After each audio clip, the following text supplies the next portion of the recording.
Well, Mr. President, welcome to our smoke-free and tobacco-free campus here at American University.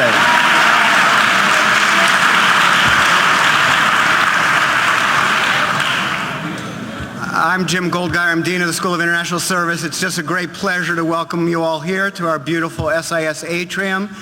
And this is a conversation with President Mújica. And he's had very successful meetings with President Obama and Secretary Kerry, but what he hasn't had a chance to do is have a conversation with young people. So I'm just preparing you to make sure that you have some questions that you're thinking of, because I'm going to turn to you when it's time for the Q&A. So please be ready. I want to thank the deans from the other schools who've co-sponsored this event, including Dean Claudio Grossman from the Washington College of Law, who is unfortunately still in Geneva with his work there for the Human Rights Commission Against Torture. And I'm also grateful to the other partners who've worked with us and to the staff at SIS, as well as the embassy staff, for making this event possible, and to welcome back the minister and the ambassador to SIS. We've had a great spring of events on Uruguay, and it's really wonderful to be able to continue this. And it's particularly fitting to be here in the School of International Service, not just, again, in our beautiful building, but in a school that is dedicated to the promotion of a more just, peaceful, and sustainable world. I have the great honor of introducing Ambassador Carlos Pita. Ambassador Pita, during the years of military dictatorship from 1973 to 1984, joined in forming the opposition group Popular Nationalist Current. And during the 1984 restoration of democracy, he was elected to Uruguay's national legislature, called the Chamber of Deputies, in the minor party list, Movement for the Fatherland, part of the right of center coalition known as the National Party. When the National Party pushed through a 1986 amnesty law protecting officials who participated in torture and murder under the military regime, Ambassador Pita formed the People's Current and joined the Broad Front, Uruguay's left of center political coalition. He was reelected 3 times in 1989, 1994, and 1999. After leaving the Chamber of Deputies in 2004, he was named ambassador to Chile, where he served from 2005 to 2010, then as ambassador to Spain, and since 2012, we've had the good fortune here in Washington, D.C., to have him serve here as his country's ambassador to the United States, and I welcome Ambassador Pita.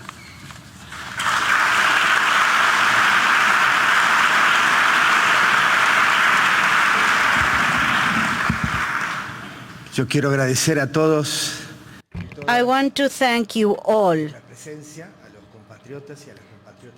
for your presence, all my land's people, and all friends, men and women of the United States who are here.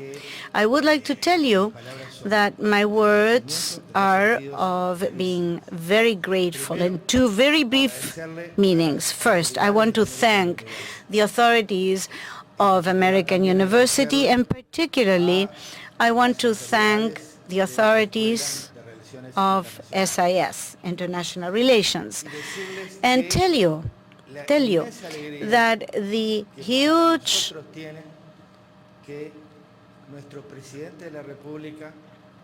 that we have, how happy we are that our president can be here with you and with us today. Joe Ehrlich is going to introduce you to the presidents. But Joe Ehrlich is a friend. For me, he is the greatest friend of democracy that Uruguay has had in the United States during the hardest and most terrible time of the history of Uruguay in contemporary history and times.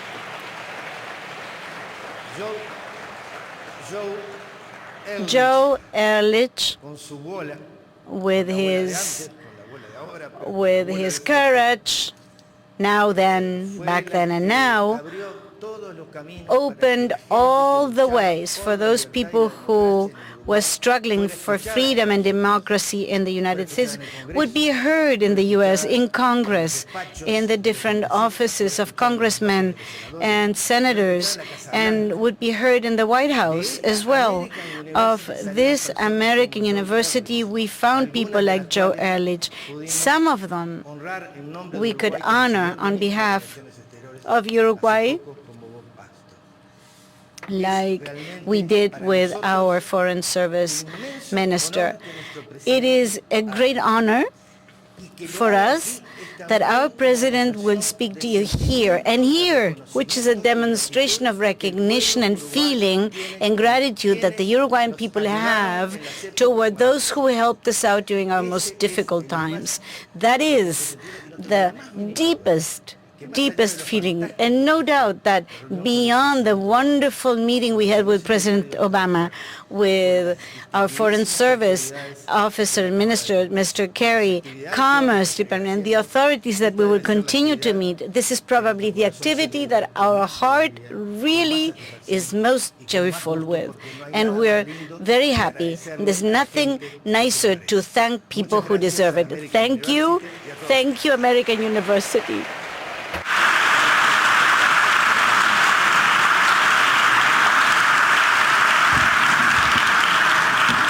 Señor embajador, muchísimas gracias por sus palabras, pero te pasaste. Mr. Ambassador, thank you for your words, but you really went way out of your way. A little bit exaggerated, but thank you. Thank you. We're very, very honored to have you here. It is for us a very special privilege. And I'm going to speak somewhat in English, but my heart is half-half. And I want to thank especially WOLA, who's a co-sponsor, the Center for Latin American Latino Studies, co-sponsors a number of people who came together, the people who made this thing possible, Hadar, Juan, the law school, so many people brought this together. I will say that during my first visit to Uruguay, and it's a real privilege to be here to see all these young people. In 1973, the person that I'm privileged to introduce was in prison. Not any prison. He spent several years without seeing the sun at the bottom of a well. A year later, when I was working with the Washington Office of Latin America, WOLA, I learned about President Mújica and many other political prisoners in Uruguay from my colleague and close friend Juan Raúl Ferreira. It's hard to imagine, but during the years of dictatorship, there were more political prisoners per capita in Uruguay than any country on earth. After democracy was restored in 1985, he was finally released, but his suffering, I think, was not in vain. For him and the people of Uruguay became a redemptive experience. He has taken that torment and, quoting Dr. King, transformed the deep gloom of the old age into the exuberant gladness of the new age. It is this capacity for forbearance and forgiveness that brings about miracles. Now, I've been given many privileges over the years, but none, frankly, this ranks at the top. Not only is he a president, he has redefined who a president is, what a president does, and how a president lives. This president doesn't live in the White House, he lives in a farmhouse. Off a dirt road outside of the capital of Montevideo. His water comes from a well. He is his own gardener, being a former minister of agriculture. The security around him is not really lax. It doesn't exist. I take that back. It's my understanding that his 1987 VW Beetle has seatbelts. In our country, so much about politics is about money. For President Mújica, politics isn't about money. he turns back 90% of his salary to charity. So where does this president get his inspiration? I think from within. No one has a stronger moral compass. His North Star revolves around freedom anchored by integrity. More than any other president, he has been able to translate those core values into policy. A short list would include marriage equality, protecting the rights of women and agricultural workers. He was instrumental in creating a new innovation in protecting human rights, the National Human Rights Institution and Ombudsman. He also brought children suffering from the trauma of the war in Syria to his farmhouse. Yet he gently lectured President Obama yesterday about the high rates of smoking in the U.S. and his efforts to curb the use of tobacco led the Philip Morris Company to sue. That's chutzpah. I think that's chutzpah. It's true that no good deed goes unpunished. And como dijo nuestro querido decano, as our dear Dean has said, so that you know, I have not allowed smoking in any part of the university, but it is allowed to speak Spanish in any part of the university.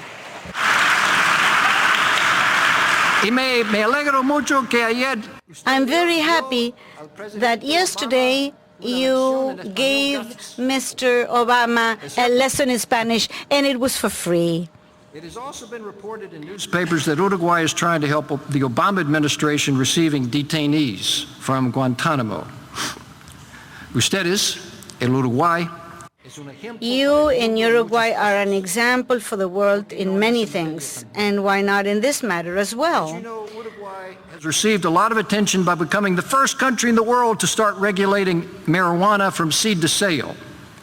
This stunning decision and enactment of these regulations comes less than 2 years after President Mújica first suggested a radical departure from the U.S.-backed war on drugs as a way to undercut criminal gangs.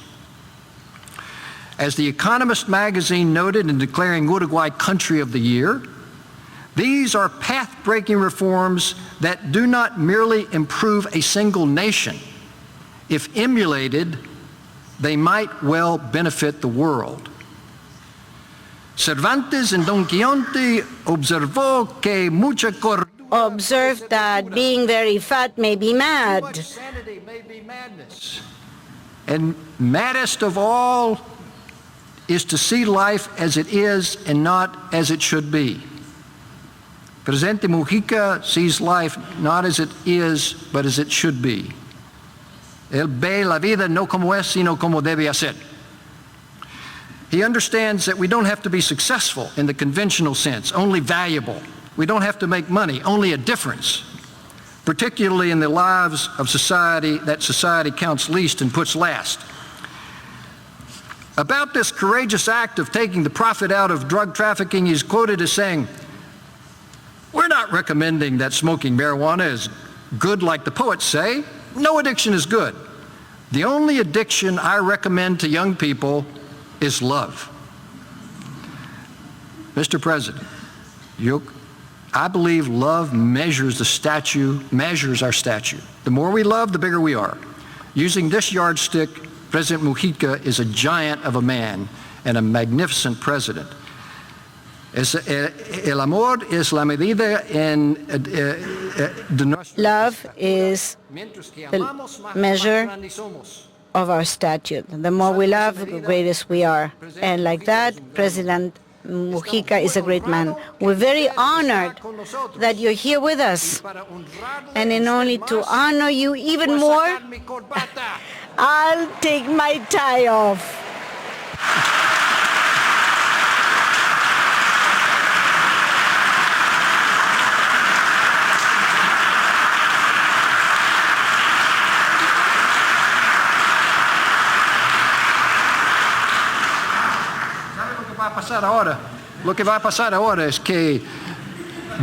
What is going to happen now is that we're going to invite President Mújica, together with our dear Dean Jim Goldgeier to come here so that we can have a chat. We're inviting you both up here to have a conversation.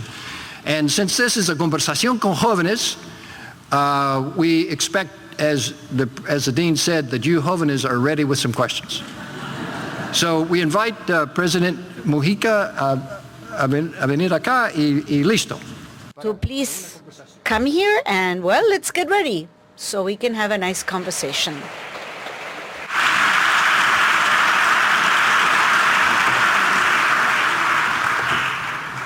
Estoy juntando aparatos de esto. I am really collecting these devices here. Well, again, President Mújica, thank you so much for being here. What the heck? Oh, I have my mic on the tie. Never mind. I can't do it. I said to my wife this morning, he's not going to wear a tie. Do I need to wear a tie? And she said, yes, you need to wear a tie. All right. It's such an honor to have you here. I wanted to start by asking you a question that really comes from the work of our dear friend whom we lost earlier this year, Professor Robert Pastor, who really dedicated his life and career to the promotion of democracy in this hemisphere. And your country has moved so far forward on really deepening the democratic fabric of our hemisphere and is really on the leading edge. And there are pockets still that either remain undemocratic or are more authoritarian than they had been previously. And I would like to start by asking you how you see your role and the role of your country in as part of the hemispheric and global efforts to promote greater democratization.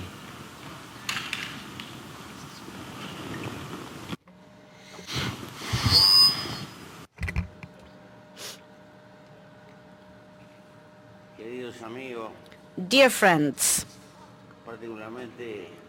particularly young people,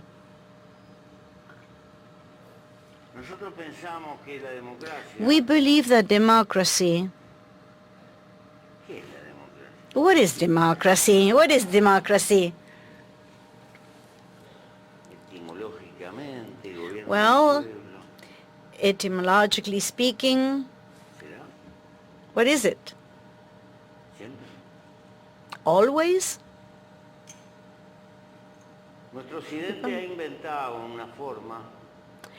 Our hemisphere has invented a way of the very many forms and shapes that the idea of democracy can come about.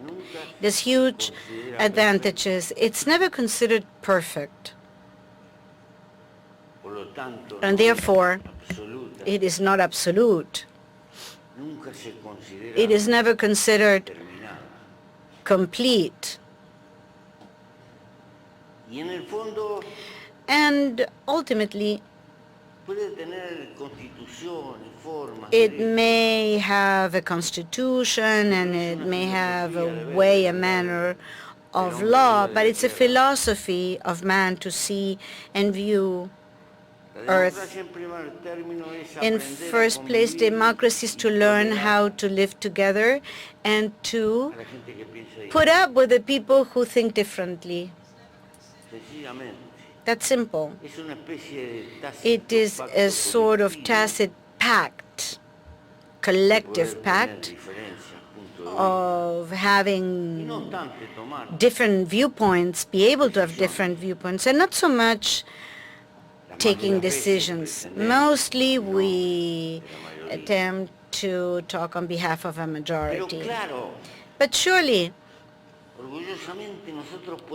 forcibly we could think that democracy that we have invented in the West is more perfect than the one for Pericles. But an Indian, an Abimaran Indian from the mountains who gets together in an assembly once a year to choose their leaders, surely is going to believe that they are way of democracy is better because they will say so directly. Sure?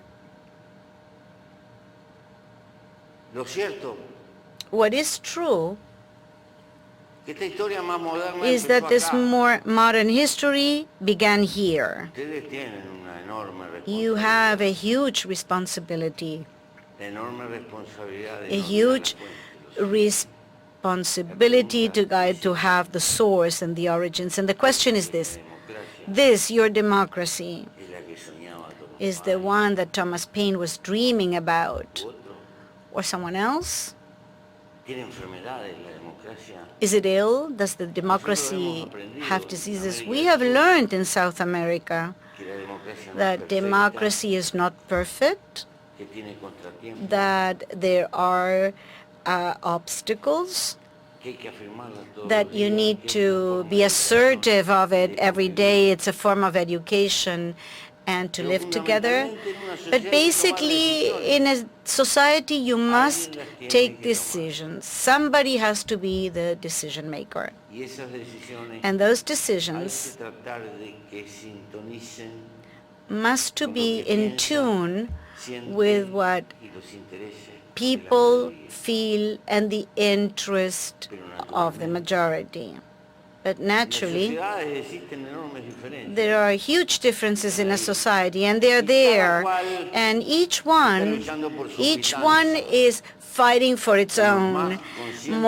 Some more aware, others not so much. Some may be doing it strongly, and more or less, it depends. But actually, our greatest pathology has been demagoguery, El populismo. populism.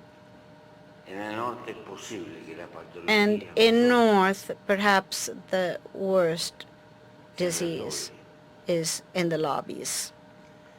los débiles no hacen The weak do not lobby. lobby, siempre los hacen. Lobbying is always done by those who are stronger.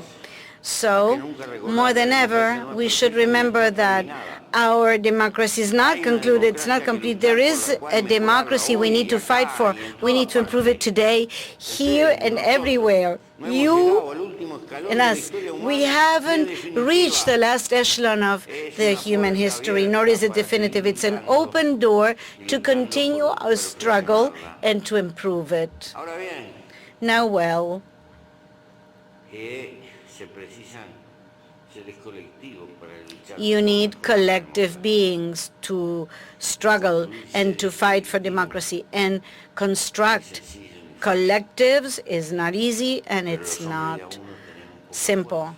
But men alone, we are not very strong. We are a little bit stronger if we get together with ourselves. Seres humanos, But human beings, in order to get together, no tenemos que mirar con la lupa. we have to look at ourselves with a magnifying glass. Miramos con la lupa. Because if we look through a magnifying glass, no one's worth for anything.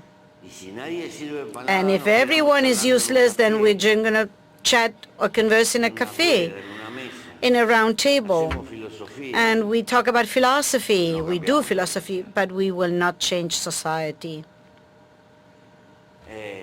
Oh, wow, this is a little history in Uruguay. Hicimos algunas locuras. Well, we did some crazy things. Una cosa bárbara. Oh, fantastic. Conocimos We recognized que a veces un hombre se acollara that con otro hombre y una sometimes a mujer se man acollara con otra mujer. would get together with a man and a woman would get together with another woman. But that's oldest then, oldest then. Descubrimos We discovered this circle. no tiene mérito. There's no merit. Aceptamos la realidad. What we did was accept Y reality. así en otras cosas. And like that in other Porque things. hemos decidido Because we have complicarnos menos, decided to get less complicated a la gente como es, and to accept people as they are, sin querer imponerle que seamos without wanting como to nosotros. impose on them the way that we think they should be. That is democracy. Por eso creo que no That's está why terminado. I think that my job is not really done. I know that you want to hear from questions from our audience here. I want to ask you one more question before I open it up to everyone. And that is a question about educational exchange. There are a number of countries that have supported students to study in the United States. For example, Brazil has provided funding for students to study in the United States and other countries overseas. And your approach, you have argued that you'd prefer to bring professors from outside of Uruguay to teach your students in the country. And I was just curious to know whether you plan to introduce any legislation or support for bringing those faculty from outside of Uruguay to the country to teach students there. Sí, efectivamente. Yes, indeed. Cuando se viene del mundo rico, When you live in the la rich vida se world, ve de una manera. life is viewed in one Cuando se way. viene del mundo pobre, When you come from the poor world, you see it in a different way. cuando nuestra gente, nuestros muchachos When llegan, our people, our young people come here, they live in los autos grandes, big country and cars are big, eso, all of that.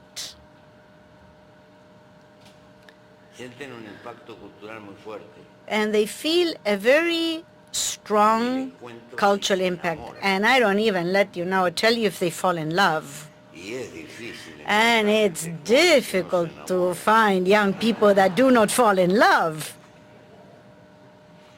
Si no se enamoran, algo If they raro don't fall pasa. in love, there's something strange there. Consecuencia, Result. frecuentemente los Frequently, he lost his microphone. He's lost his microphone. He's lost his microphone. Thank you.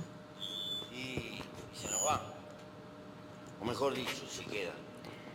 Can you please place his microphone? I get a lot of interference and cannot hear him.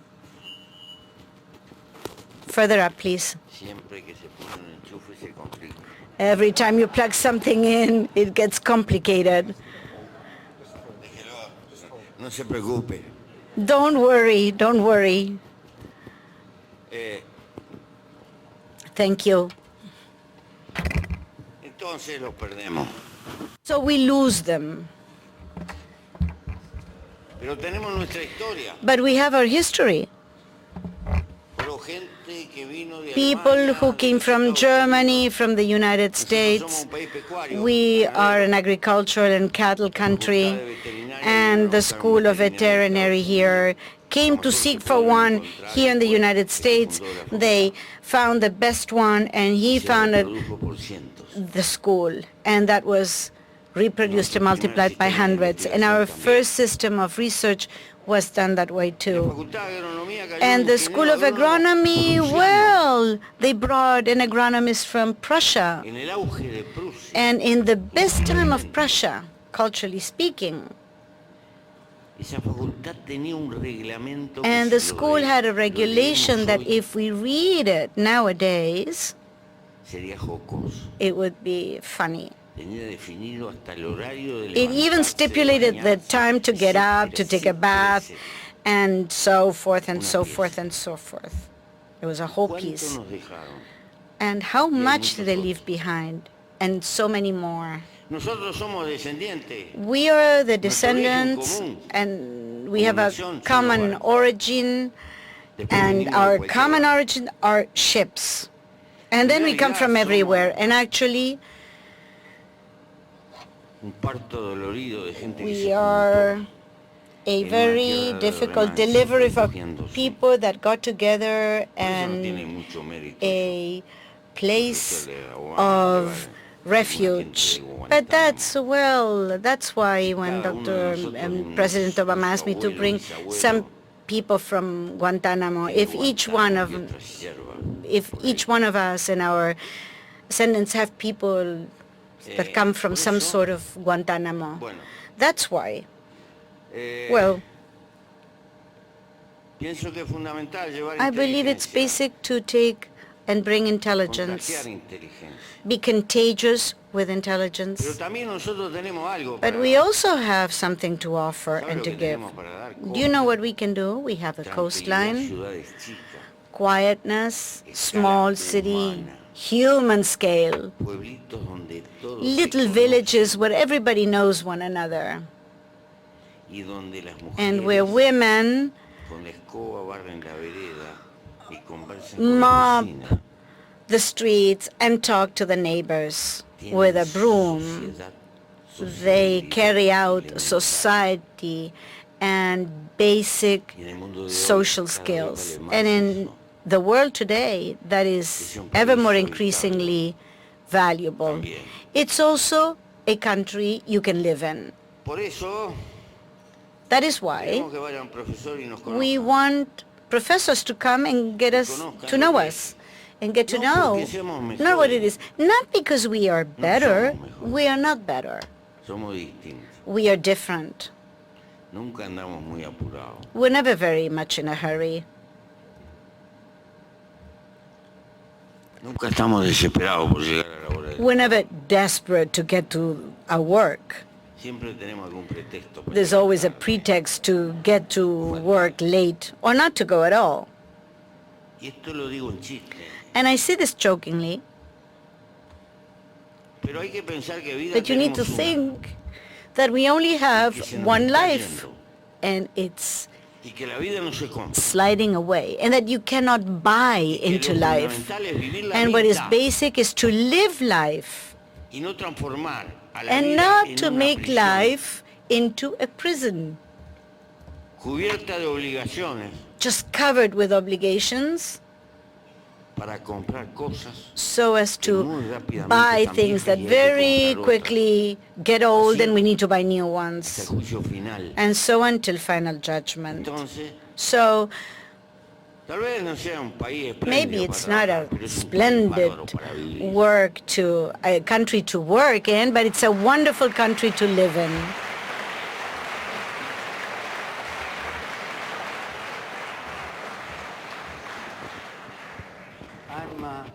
I'm looking forward to my semester there. Do you think you can arrange with the provost for me to go on leave for a semester? Yeah, it sounds wonderful. It's just what I need. We're gonna open it up. Do we have microphones? I guess we have microphones placed here and here. Do we have any up above? Amy, are there any microphones up above?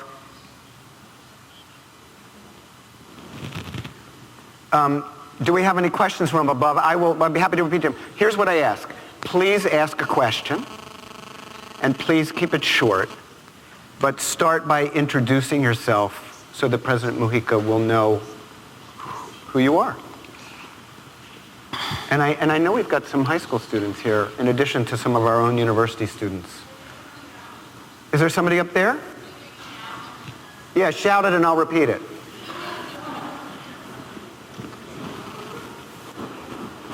Can you do that? Or we'll get a mic up there. James, can we get a mic up there? Do we have anybody down here while we're waiting? Okay, please, go ahead. Sure. So my name is Paul Jurado. I'm with the Anti-Torture Initiative. And basically it's a nonprofit organization that works with the United Nations Special Rapporteur on Torture. So as you may or may not know, President Mújica, the UN Special Rapporteur visited Uruguay in December of 2012. And based on that visit, he issued a report several months later. In their report, there were a number of conclusions and recommendations, one of which was that the government should implement and fully support the National Human Rights Mechanism. Another one was that the government should work to improve prison conditions for juveniles, specifically noting issues of overcrowding and other conditions. Now, recently, the National Human Rights Commission issued its own report documenting many of the same problems that were noted before, specifically for juveniles. So conditions of overcrowding, poor hygiene, use of solitary confinement. So these are some very serious issues that were raised in this report. So what I want to know is if you could comment on this report and maybe describe some of the measures the government is taking to respond to these findings in the report. Thank you.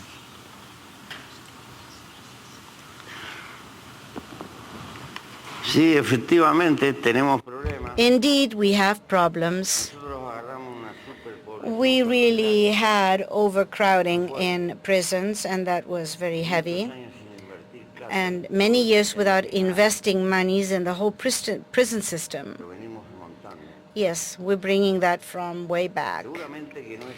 And surely it's not enough, because we've had a significant explosion of people who have been arrested because drugs attacked us, because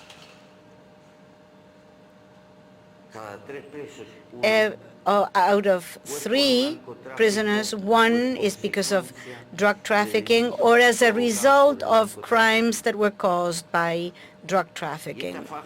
And so this ban really brought about very young people, and drug trafficking, in order to live, needs to recruit and first make an addict out of a person and then keep going in the trade with that workforce who's desperate because of its addiction and results the most efficient. And those are the ones who commerce.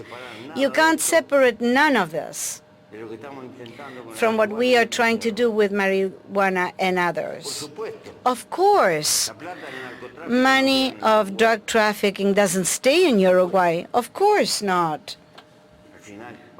Well, ultimately it's going to go into the banking system. And it's even more important, it's sanctified there that money is little and it's in danger. But if it's a lot of money, then, well, it's sacred. Commissions are paid of 30%, etc. And it leaves a whole bunch of chainy things there and in the rosaries. And one of them is this. But I know something about prisons because I was a prisoner, and quite a bit. And I can tell you that the workers today, young people who are arrested and who are working, and in part it's been requested by the unions. They have recovered much better than what sociologists and educators have done. It's the workers of the organizations of the unions that help rehabilitate and rescue people who came out of the criminal world when they were young and are working. And I believe we have 2 or 3 cases that have fallen into recurrency, while those that we are attempting to re-educate will fall back in 60% of them. So to conclude, we need to really appeal to society's strength to carry out and have a policy that will give results and to keep people. Well, that doesn't benefit us a great deal when we talk about recovery, unfortunately. And think about the following when you see those reports. When you arrest a young fellow who has become an addicted and suddenly was removed from it, the guy has something that's called withdrawal syndrome. And when, unfortunately, that person is going through withdrawal, it's very difficult to treat him or her. That's unfortunate. It's another thing that we inherit from the drugs. And this task is far from being finished, very far from it. But I believe that we're walking the walk. And I'm sure that there's always something that will remain to be done. Today, what we're betting on is on asking the cooperation from society, mainly in the workforce, and to trust less in how we rehabilitate in a traditional manner. And I will stop here. Please. Okay, my name is Hendrik Voss. I'm here with there are several people here in the audience who are involved with the School of the Americas Watch, with the movement that is trying to shut down the School of the Americas, a U.S. military training school that has trained some of the worst human rights abusers in the Western Hemisphere, death squad leader, dictators. And yeah, thank you so much for talking to us here today, because I think as social justice organizers in the U.S., we have a lot to learn from Latin America, because here in the U.S. we have not been able to hold any of the people accountable who trained, armed, and funded the military dictatorships, and who still continue to do that today now with the coup in Honduras. So we take a lot of hope from the changes that have been going on in Latin America over the last 15 years. And also we were tremendously excited when Uruguay announced under Vázquez Tabaré in 2006 that they will no longer send students to the School of the Americas, now under its new name, the Western Hemisphere Institute for Security Cooperation. However, now over the last couple years, it seems like that there are 95 Uruguayans who were trained by the School of the Americas, by the Western Hemisphere Institute for Security Cooperation. So my question is if the government of Uruguay is aware of that, given that also sometimes the Pentagon is circumventing the civilian leaderships in Latin America to try to build military-to-military relationships. And the second question would be, what kind of advice would you have for us for social justice organizing here in the US so that we get to the place where a lot of countries in Latin America have gotten to? Thank you.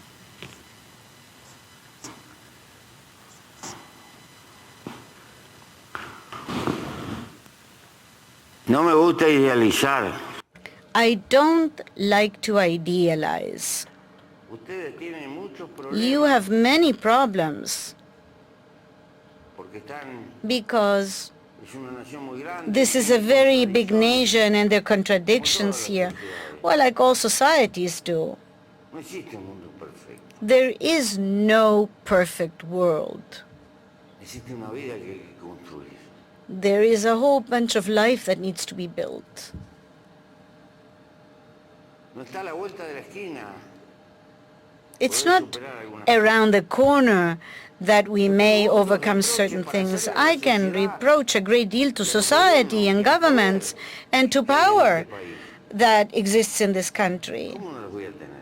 And how Pero could tengo not también that una be? honda gratitud But I also have a deep gratitude por lo que significan estas cosas. for what Porque all lo of this que es un aporte means científico. about the science contribution. In other words, there is good and there is bad.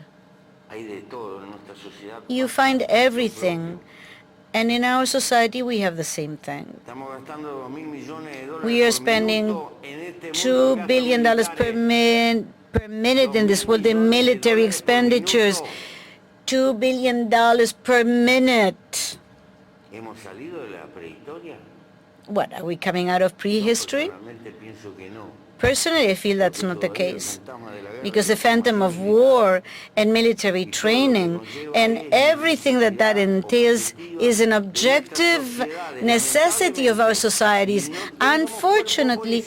And let's not even have a police body. In police bodies, you also find everything, and also there is excess.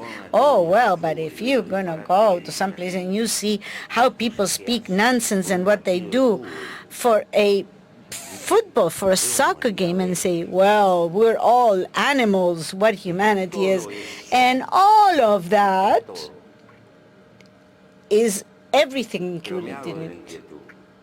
But I take heart to your concern. And I take heart to your concern because when we were talking about democracy, it meant that we had to be tolerant. That the advantage of democracy is that it helps to live together and respect that which is different. And it guarantees that because it is different, we can live together. But you have to carry that to all societies together. Westerners, we think that we have the panacea. and that we have the right to impose how we believe democracy is to others who do not feel about democracy like that and who are almost living in a feudal times on behalf of civilizations, that we want to make progress for these poor beasts. But nobody likes that somebody imposes on them, and they will oppose up to their teeth, and if not, they will invent a way to resist. That means that we still do not have a system of international respect where we can tolerate one another. We're far from it. Work. You work for that world. Young people, I'm not going to see it. For a world that we can live together, that may withstand differences in our history and of cultural roots and reasons that sometimes may seem to us they do not have a reason or may not seem democratic from our viewpoint. But that is the only way to assure in societies that men may live in peace. And if the strongest are not capable of tolerating, then think that the weak will not be able to do that either. That's our humanity. If there is any Uruguayan learning those techniques somewhere around there, this president doesn't know anything about it.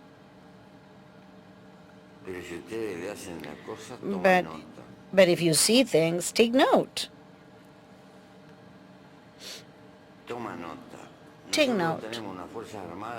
We have the armed forces that are sort of international police who go where they whistle at them and they ask them to help somehow for missions of peace. That's the major objective. I believe they ask of us that because they know that we are cheaper because we're underdeveloped.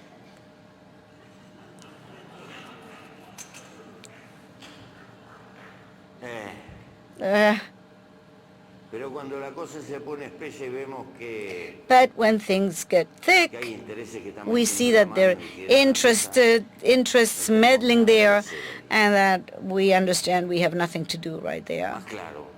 I'll be clearer. In missions of peace, where they ask for our presence, to whistle and try to keep away, that's where we are. In missions of imposing something, we try not to be there. Because if peace has to be imposed, it's no longer peace. That is contradictory, right? Well, but we really move around with those limitations. Now, well, young people, there's a lot of young people here.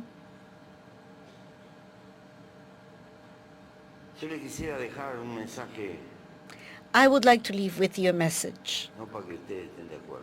Not for you to agree with me, but to think about.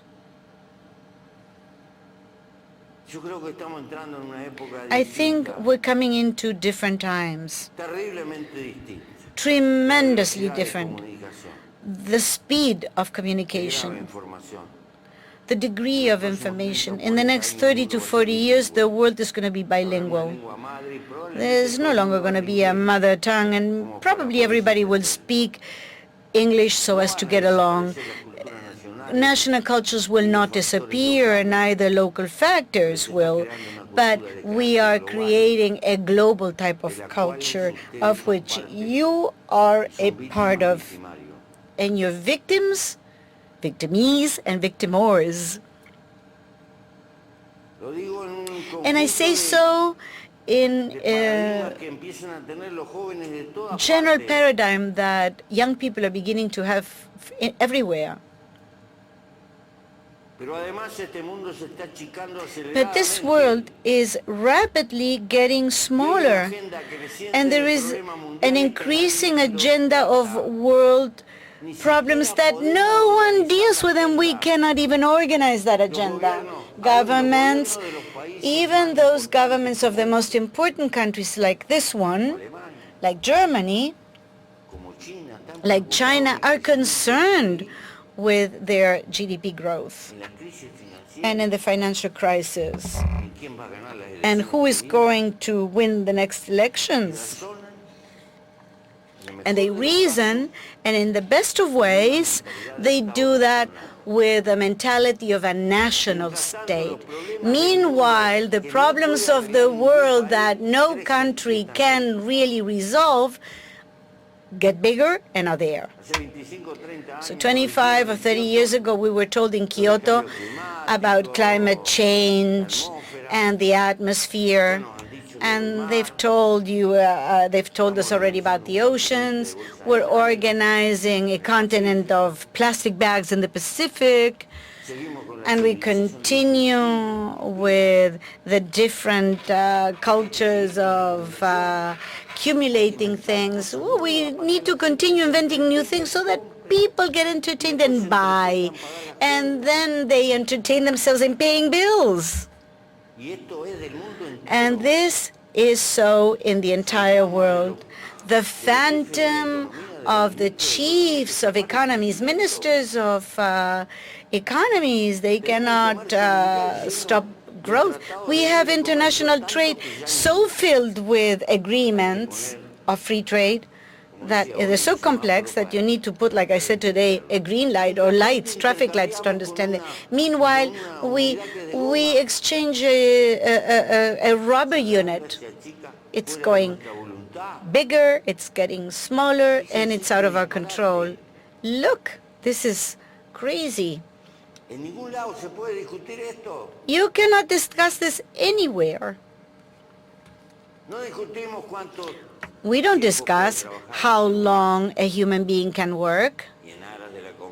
And in the interest of competition, in some places they work 10 or 12. In other places they improve. And so they work 6.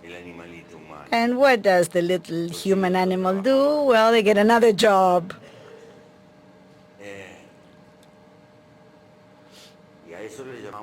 And we call that freedom. It's true, it is freedom.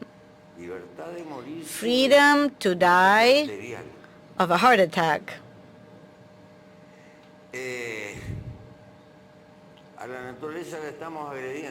We are being aggressors of our nature. Let's be clearer. Young people, we need world governance. We need an order of agreement, something in the entire world. Instead, what are we inventing to do? To build one block against another. Instead of struggling toward integrating the world, and we are going to begin struggling to disintegrate it, one block against another. So now we have to get together with Europe to attack China. Well, quite a job. No. Look here, if the rich world gets together, the other ones, we remain, we get with a rancor in us against China and the world, then where does the world go? No, we spent 40 years attempting to build a trade system that is open. And what have we done with the CM? What we did is regress. What we've done is bury it. There's an objective trend towards globalization. But what's failing is politics, the polity. The ecological crisis is a result of the political crisis. We have invented a civilization that has no government, or rather said that it's not the rate of yield of the financial system. Everything else is sacrificed under that altar. You young people belong to that world. My world, we thought in base of national investments. My world thought in terms of ideas and the dream of continental unity, at least in relative terms, not even in it's not even enough. It's another story. Now we have to start and think about the whole world. The Africans now drowned in the Mediterranean trying to reach Europe. And Europe is concerned to build fences and barriers. And instead of really trying to combat poverty in Africa so people don't have to run away. And everybody tries to fit in here, and you're going to continue to fight. And then you invent laws for residency and pim pam, but people are still going to try to get in. Because the problem lies in realizing that poverty doesn't belong to Juan, Pedro, John, and Peter. It's the humanity, and we need to think in terms of humanity. If the universities don't think like this, if they don't think about the future world of the universities and intelligence, don't expect that the multinational system is going to think about it.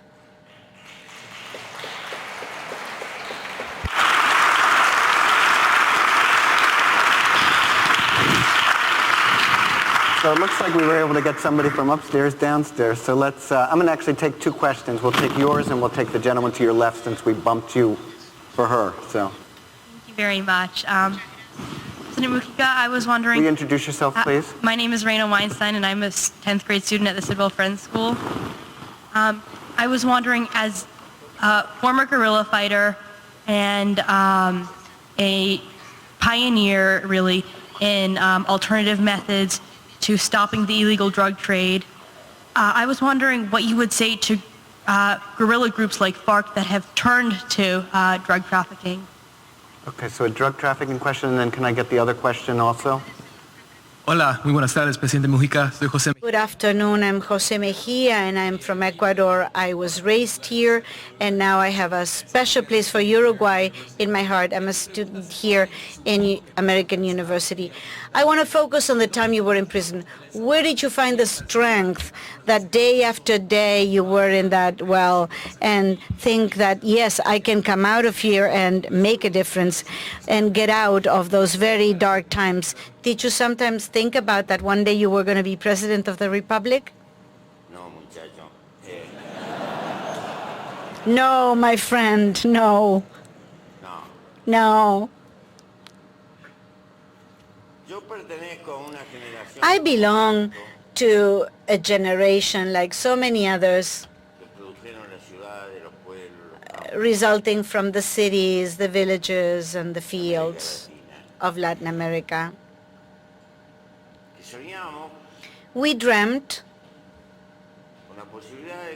with the possibility to build a world where what is mine and yours did not really divide us, where it would be possible, so we thought,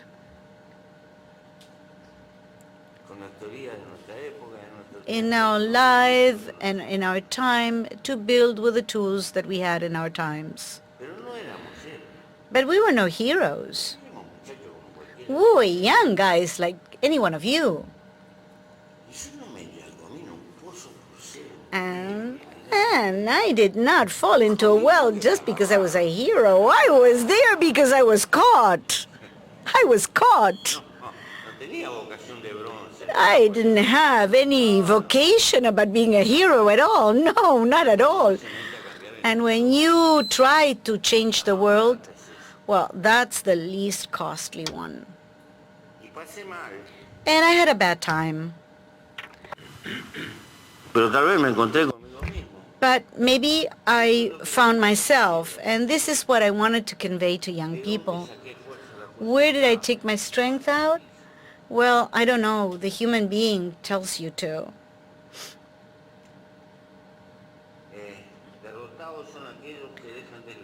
Those who stop fighting are the ones that feel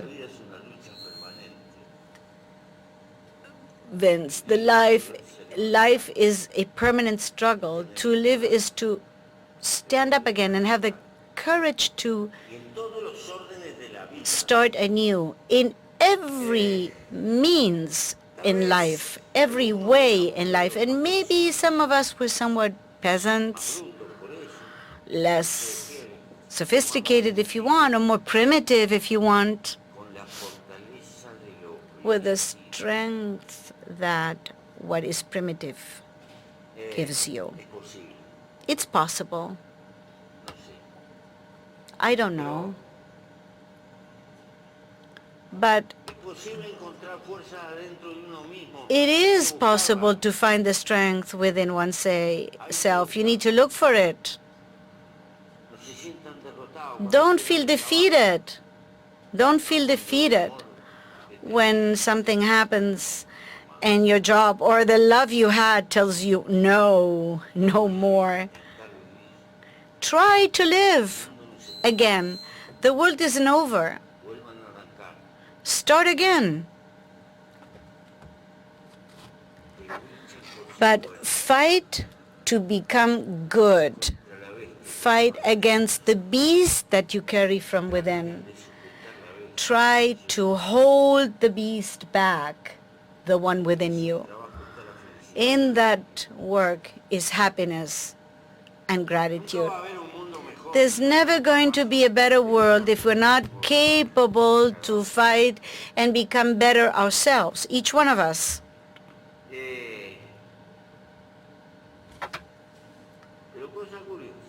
But curiously, and this is very thought through, I would not be who I am had I not lived under those circumstances.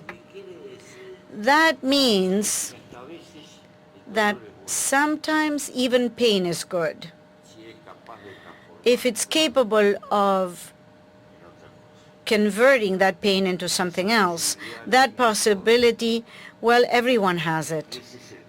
And that is the song to life and love to life. And individually and collectively, that is what we need to fight for.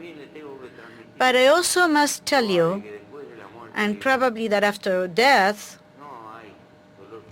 there is no worse pain than loneliness, the one that bites you, the one that scratches you, that makes you talk to the one that you carry inside yourself, and to really carry out this long monologue trying to sustain oneself.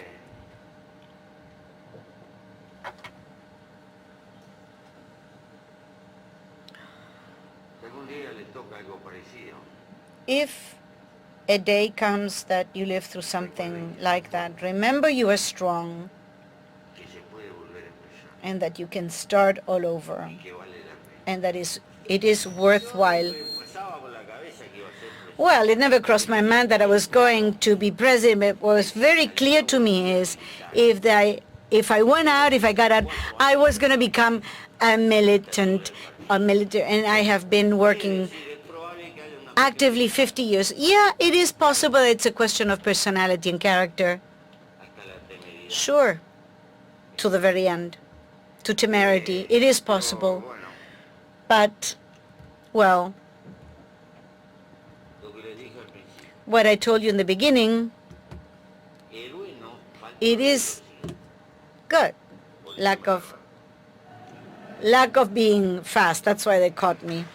I was not fast. That's why I was caught.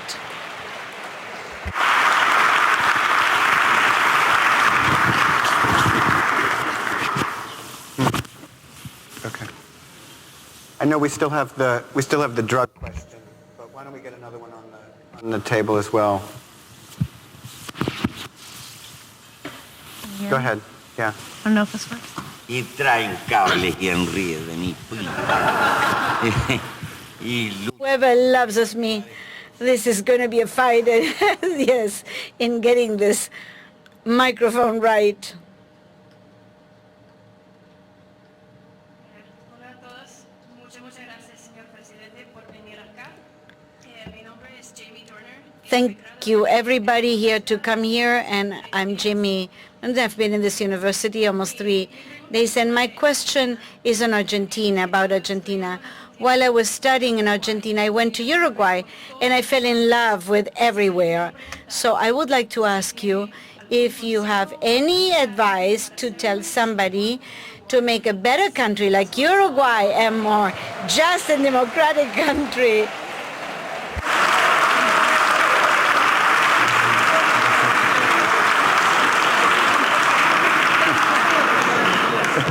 No es decir que no me encanta Argentina.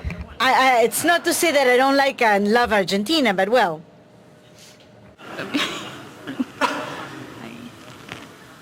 Bureau of Tourism has a spot for you in the...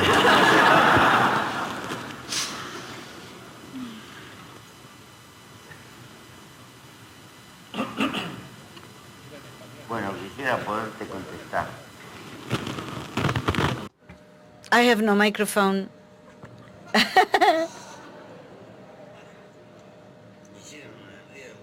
Well, actually, I don't know what they're making me do. I'm talking in German now.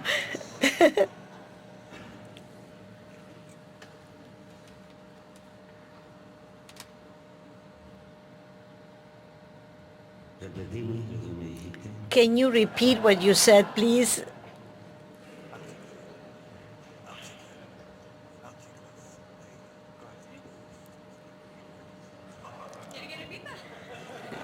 Do you want me to repeat the question? I didn't understand anything because this microphone says anything. How can I talk?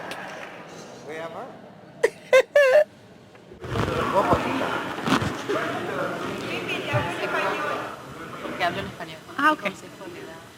Yo le pregunto. No, you cannot advise Argentina. You cannot give Argentina any advice.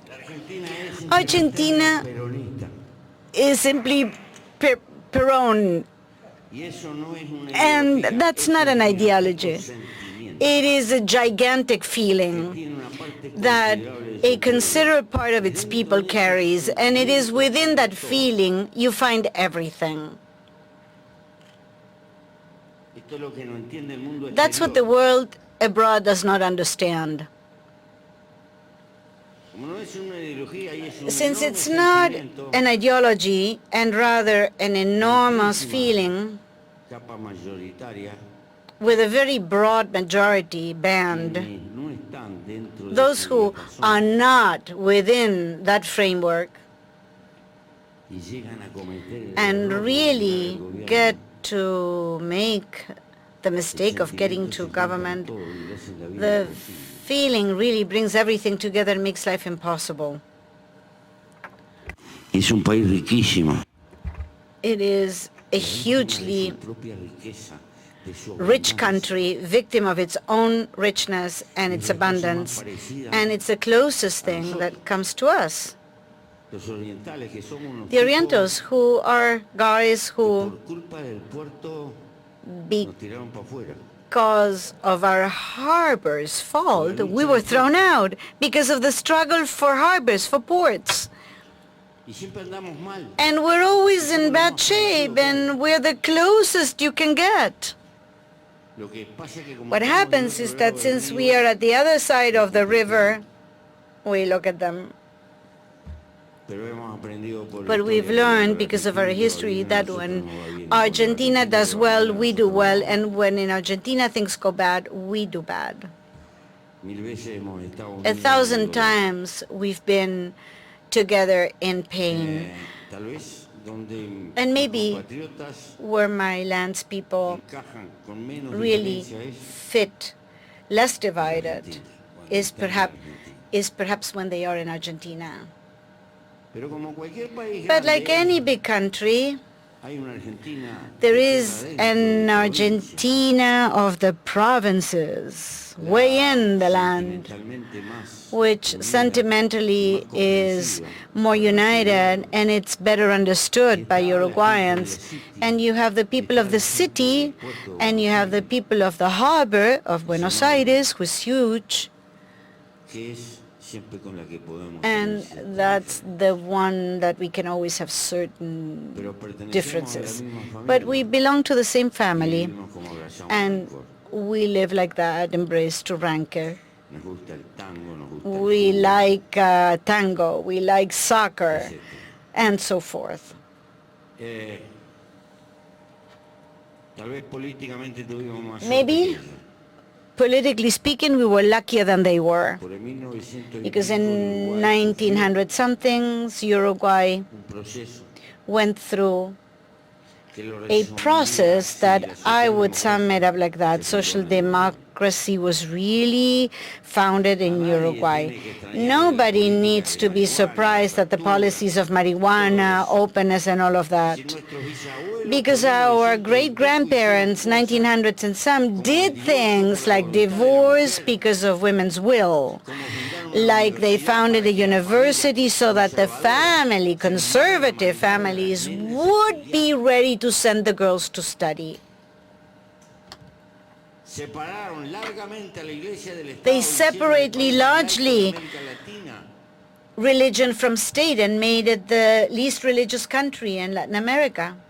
Mucho antes, 15 años And antes way que la ley before, seca acá en Estados 15 Unidos, years before el the Estado dry law refinanciou la here, refinación de alcohol. the state refinanced and financed the act for alcohol in Uruguay. And during very many years, the only ones selling alcohol were those who sold state drinks and alcohol. And it was the wealth of our state. We come from that Uruguay. Por supuesto, And of course, era época en que it teníamos is, una renta and it was the per times cápita when the parecido a per Bélgica o a Francia. capita income was very close to that of Belgium and France.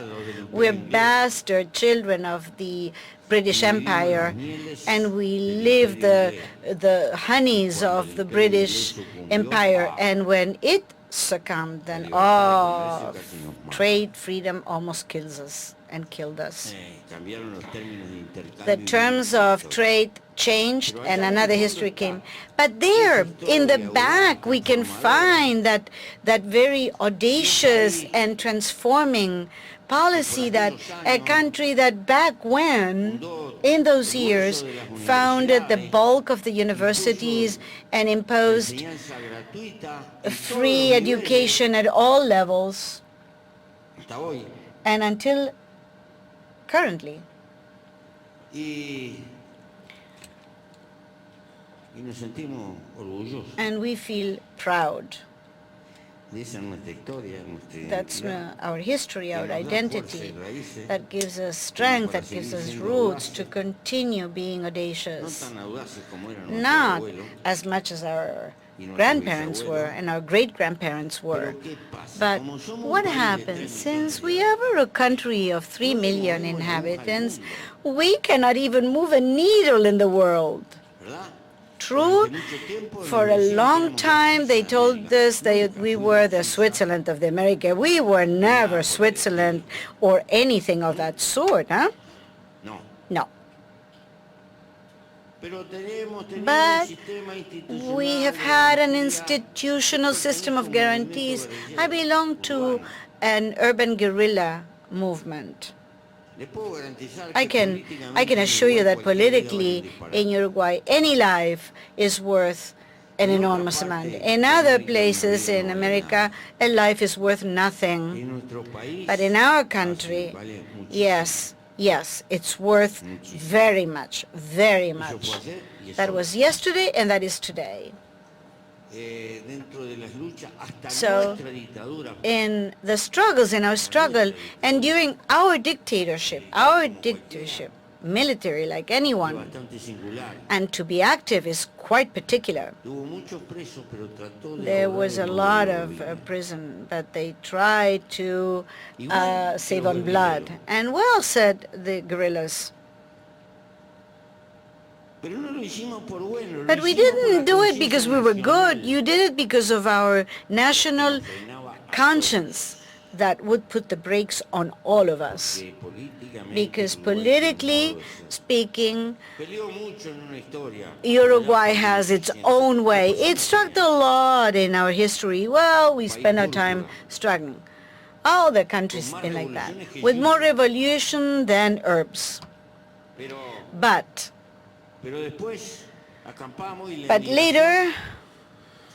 later with migration was forging us as country, and Argentina was not so lucky. It lived under many coups. 1,000 times they had a coup that crossed their way everywhere.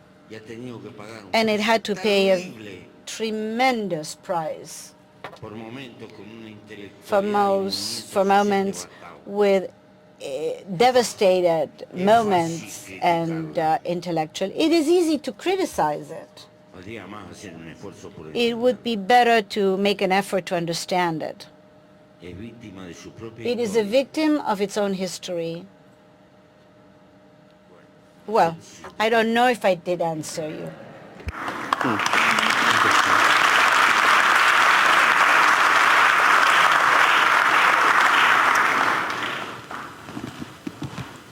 Did you want to repeat? Why don't you repeat your question that you had earlier?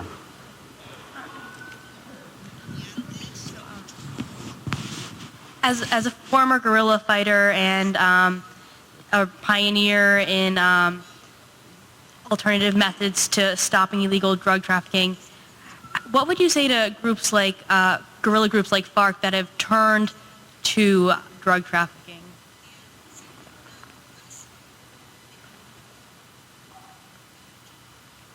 Sí, te escuché. Hay el razonamiento simple. There is a simple reasoning. Si fuera saharaui, If we went to and you were in a guerrilla, cosas tendría que hacer what would you have to do en el desierto. in the middle of the desert sands? Tráfico de drogas. Surely it wasn't going to be drug trafficking, but you would have to invent something else. La droga no la trajo la FARC.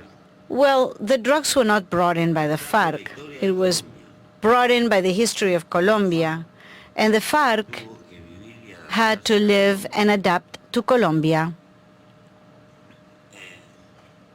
La droga es, entre otras cosas, Among other things, drugs are an economic factor.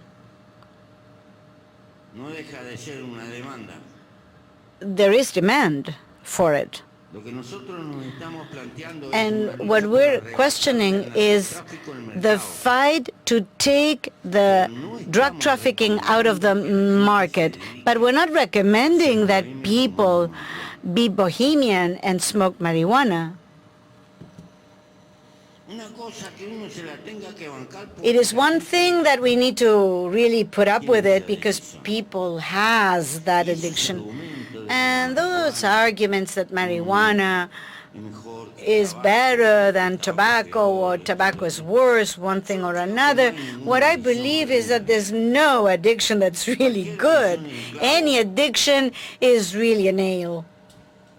Porque si para sentirnos Because más o menos if satisfechos to feel more or less satisfied and happy we need to have a smoke, then we are really doomed. Pero ¿qué es lo que pasa? But what happens? What happens? Well, this is like alcoholism. I drink 2 whiskeys and nothing happens, but if I drink a bottle a day, they have to put me into a hospital. So the problem is dimension. Banquemos que So let's put up with the fact that some guy will smoke. no es un pecado tan grande. It's not such a calamitous sin. But if he's exceeding and he becomes dependent on it, then we need to identify him because that person is sick and we need to treat him. He's sick. Pero si lo tengo en el mundo clandestino, But if I have him in an underworld, then we are doomed because when we are going to identify it, then it's gone.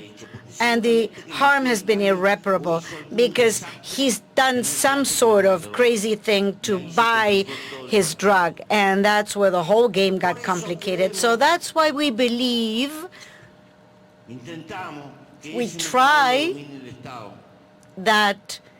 that market Hablando para poder atender. is ruled by the government so that it can be controlled. This is not the free circulation of marijuana and so on.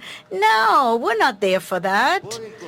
On the contrary, the problem lies that probably by the 80s there were 1,500 or 2,000 consumers, and now people who study these things, and I don't know how they do that, they say there's 150,000 at least.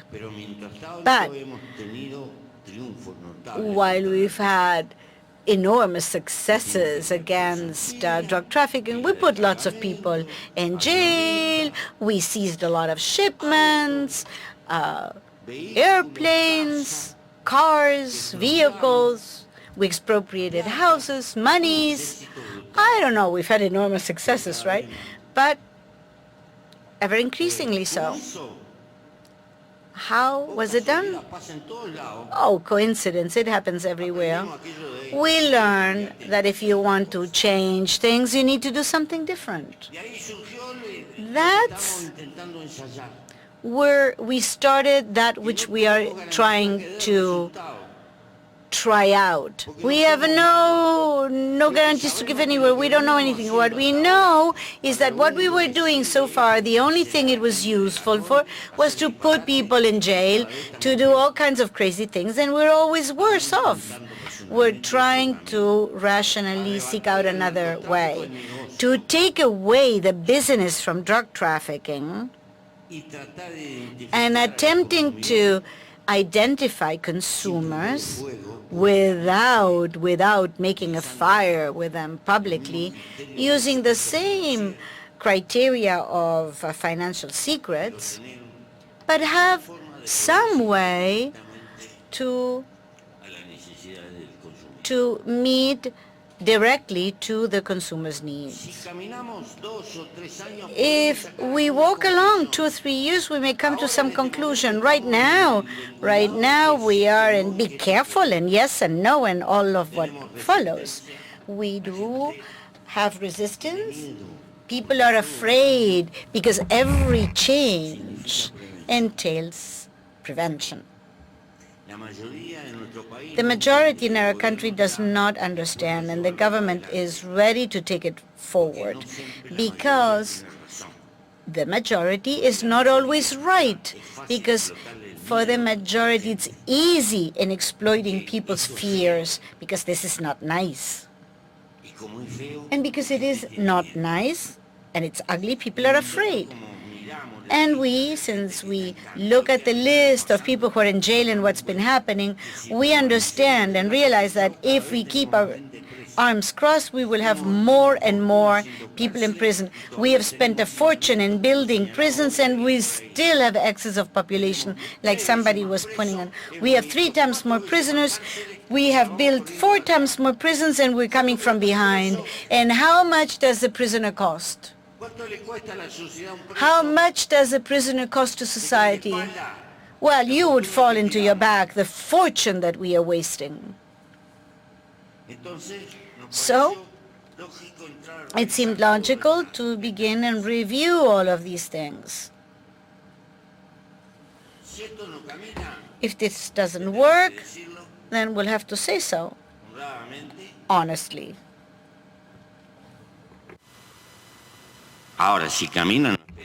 Now, if it works, we are asking you to recognize things as such. But in life, we have to work in thunder, and for someone else it would rain upon. I hope that FARC make peace with the Colombian government.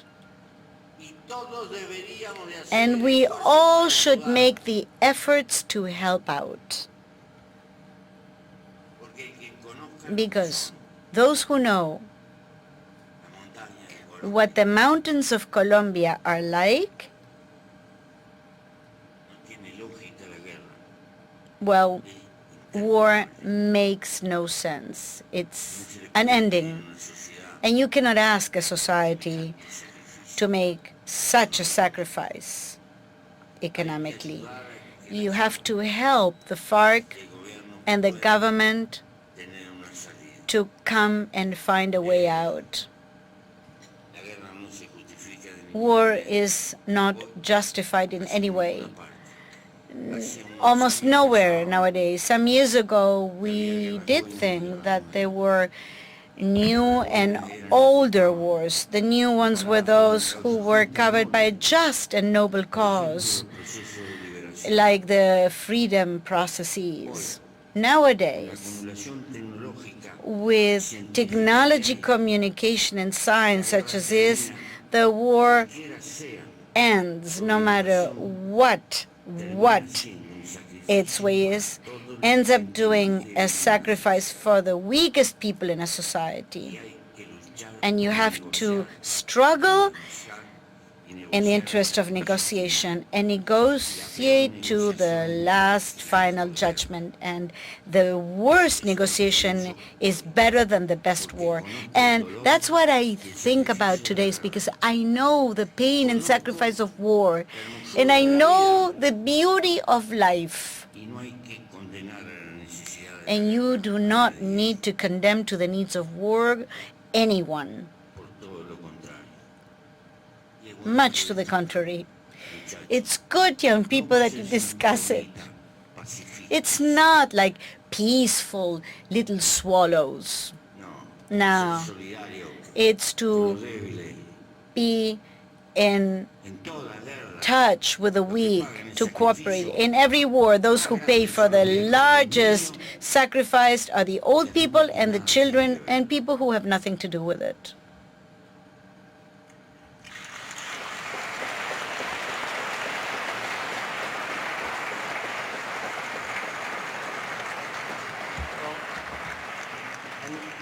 I need to stay on friendly terms with the embassy, so I need to keep the president on his schedule. We are grateful to you for being here today. I want to note that this school was founded in 1957 to wage peace, and we take that very seriously and greatly appreciate your remarks in this area. And President Mújica, we're just honored to have you here today. You're always welcome back here at the School of International Service, and grateful to all of you for joining us today. Thank you very much. Muchas gracias y un abrazo a todos. Thank you.